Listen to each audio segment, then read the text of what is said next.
Two, because you bear a family resemblance. Oh, well. Johnny. That's what's going on in the United States with marijuana and hemp, also known as industrial hemp. They're from the same species of plant, but are different varieties. It's like poodles and wolves. Same species, different breeds. Hemp can make thousands of products and the planet healthier. The only thing it can't do is make a person high. Bummer, man. Something other industrialized countries understand. They farm it and reap the profits.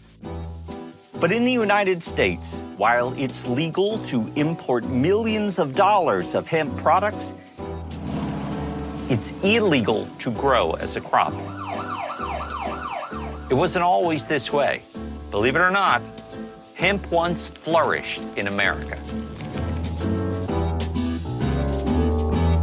When I started designing this home and started to look and to specify materials, I just went on a worldwide search for about the first 3 or 4 months to try to find materials that I felt comfortable with that met my standard. And that standard would be in reference to my child, who is a 9-year-old disabled little girl that has some fairly extreme chemical sensitivities. Russ and Karen Martin, who we designed and built the very first hemp house in the United States for, their number one thing was they wanted it to be beautiful, they wanted it to be healthy. But they had no idea that I was going to hit them over the head with what I was getting ready to propose to them. They'd never heard of hempcrete. Once I started to tell people that I was considering using this for a building material, it really became a joke. I became the hemp guy. There were jokes from the local media. But, all joking aside, all it took was 5 minutes of time doing a little bit of research to realize that, this plant is really amazing and it could hold so many different positive things for our life. And, I was willing to take that leap of faith. And it really wasn't a leap at the end of the day. It's just a plant. There are a whole host of lawful and helpful pharmaceutical products that enable people to cope with their pain. Many of those products are opium-based products. Recognizing the benefits of the products, there's no one who would suggest that we should start cultivating opium poppies here in this country. Is much like the poppy scenario, how you have the poppy plant that has high opiates and you have the poppy plant that goes on your muffins. That poppy plant still has trace amounts of opiates, but it's so low that it's not psychoactive. You're not going to get the opiate high. Cannabis has the same structures in it, where you have marijuana that has high THC, high psychoactive, that type of medicinal attribute, and then you have hemp that's low THC, which is much like the poppy that's going on your muffin. It's still there, but it's at such a low level that it's not psychoactive in the body. The industrial hemp shiv is what this is here, and it looks like wood chips. To say this is the exterior of the home and that's the interior of the home. As the air is slowly passing through and the wall is breathing, it's holding on to toxins, pollutants, and carbon from the atmosphere. I was trying to find a solution for problems with standard insulation and drywall issues that cannot be overcome. And the hempcrete wall replaces both of them. Between the breathability and the content of the lime keeps that wall from ever having mold or mildew growth, which can never be said about the standard insulation that's used and drywall. We've got an epidemic in this country right now with the amount of mold that we've got in our homes. And industrial hemp with the hydrated lime, I now believe that it's the world's healthiest material that we can use in building. Currently, we are importing the industrial hemp from the UK. The issue with importing the industrial hemp is its cost. It's very expensive to ship it overseas. Until we're in a position in the US where we can effectively grow it here and cultivate it and process it, we're stuck with this solution. This is a 50-acre crop of hemp to the west of London. The variety is called Ouzo. It's a French variety which is suitable for dual cropping. That's suitable for seed and fibre. So the seed will be going to the Good Oil Company and the fibre will be going to Hemp Technology. So if we cut through a stem, you can separate the fibres from the woody core, and that's why the factory is called a decortification plant, because it separates that woody core from the fibre that runs up the outside of the stem. And it's the fibre that goes into loft insulation, car door panels, and it's the woody core that is mixed with lime cement to make hempcrete for construction. The project that the Hemp Pod is a fundamental part of is a 3-year project which is funded by DEFRA, the Department of Environment, Food and Rural Affairs, a UK government institution, and supported by various industrial partners because they believe in the potential for this. And here's the inside of the Hemp Pod. You can see we've got sensors on all 4 walls. The whole theory behind the construction is to allow it to breathe. So you don't want to be putting impervious materials in the wall. You don't want to put plastics or seal it up. That's one of the problems with a lot of modern houses. They try and seal them and you get this awful sort of sick building syndrome. Sick building syndrome is caused by the materials in our houses. These materials are made of all kinds of chemicals, which we breathe and touch continually, making us sick, even though we may have no idea why. When the humidity is constant, you breathe better. You don't have any illness. It is delighted us how you can build a house in a normal way using that material. Once it's built into the building, it's fire resistant, it is a good thermal resistance, and it's good for the living environment. A better insulation in these houses.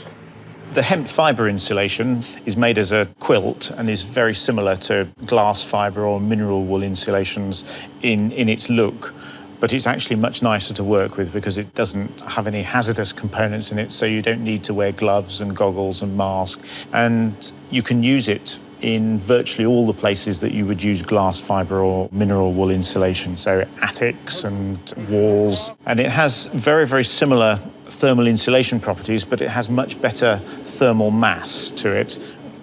Plastics is a major problem, and that's why the hemp plasticides, the hemp biocomposites, one of the most exciting things that we can possibly be looking at the moment. Processing hemp. Hemp is grown under contract for us by local farmers. We take the crop in and split it into its constituent parts. This is how hemp fibre is used in the automotive industry. This is a car door panel for a BMW 3 Series car. The use of natural fibres in these applications reduces the car's weight by a couple of kilos, and that all helps towards reducing fuel consumption. The automotive industry and animal bedding business markets are the largest part of our business. We expect the construction industry to grow rapidly over the next few years. In fact, within 4 or 5 years, we see that overtaken to be maybe 70 to 80% of our business.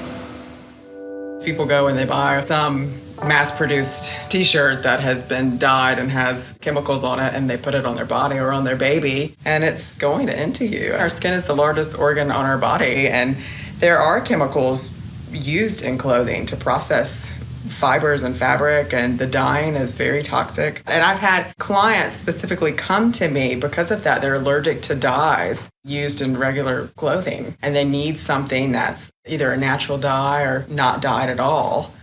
Emporium is a South African hemp company that's been going since 1996. And it all started with something as simple as this, a little piece of cannabis canvas.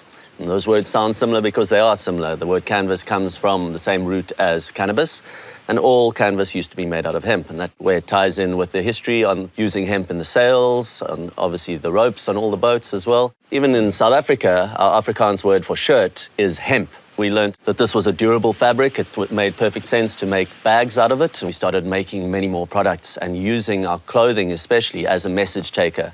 An eco-audit was done in Canada where they grew conventional cotton and a hectare of conventional hemp and did the comparisons. And it was about 2,000 litres per T-shirt saving of water and about a cup of pesticides and agrochemicals.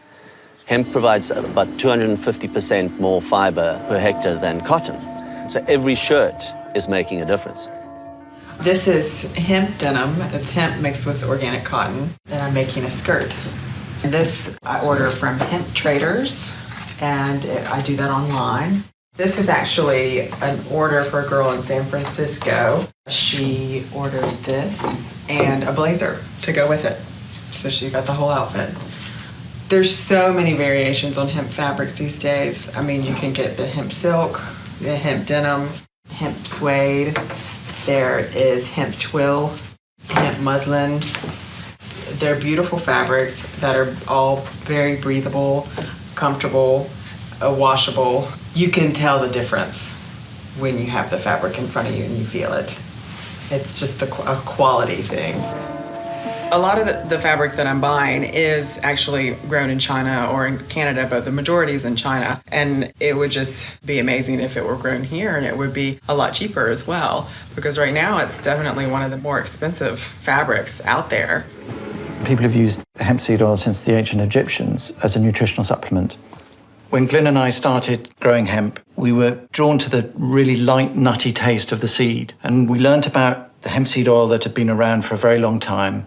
And it tasted to us very strong and not the kind of thing that you'd want to eat. It took us 10 years to develop this oil. And it's shelf-stable. Used just like an olive oil, although it's much healthier, with 25 times more omega-3 and half the saturated fat. If you're going to use a fat in a product that is based on fat, which is salad dressings and mayonnaise, it just seems obvious to us that you would use the healthiest oil that you can. In the United States, mayonnaise is our biggest seller.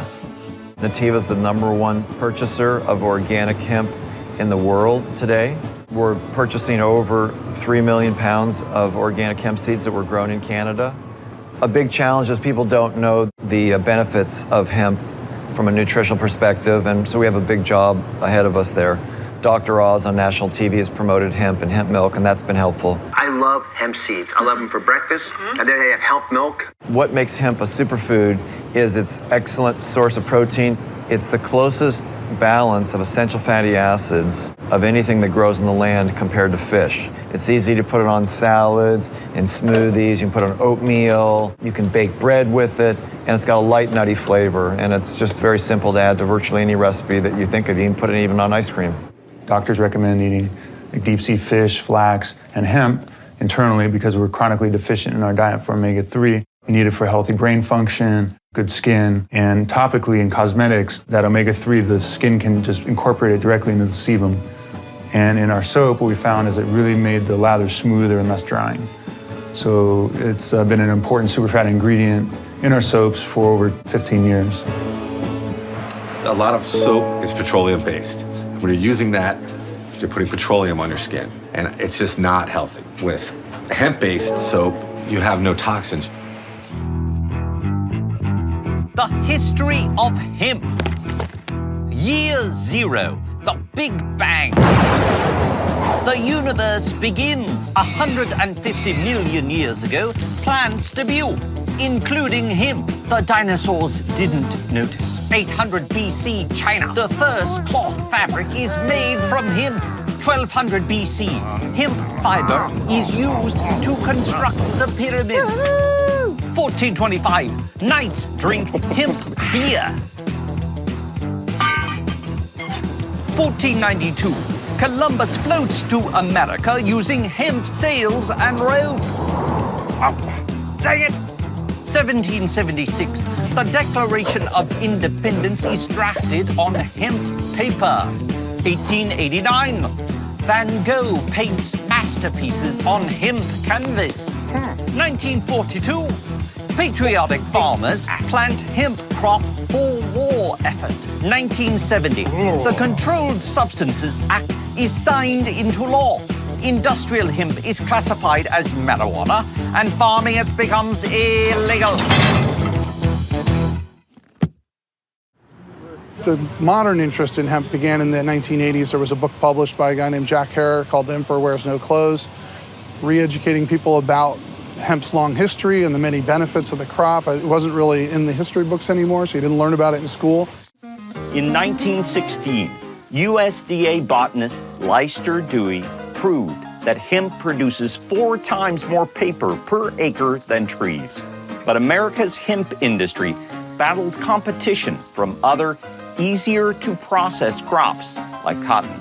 The government's Reefer Madness campaign in the 30s linked marijuana use by Mexican immigrants and jazz musicians with wild tales of crime and debauchery. The Marijuana Tax Act of 1937 contained penalties effectively prohibiting the devil's lettuce. It also regulated what was left of the hemp industry out of existence, despite a 1938 Popular Mechanics article calling hemp the new billion-dollar crop. Uncle Sam loved hemp again when the fiber was needed in World War II and encouraged children in 4-H clubs to plant seeds. The last commercial hemp crops grew in the late 50s.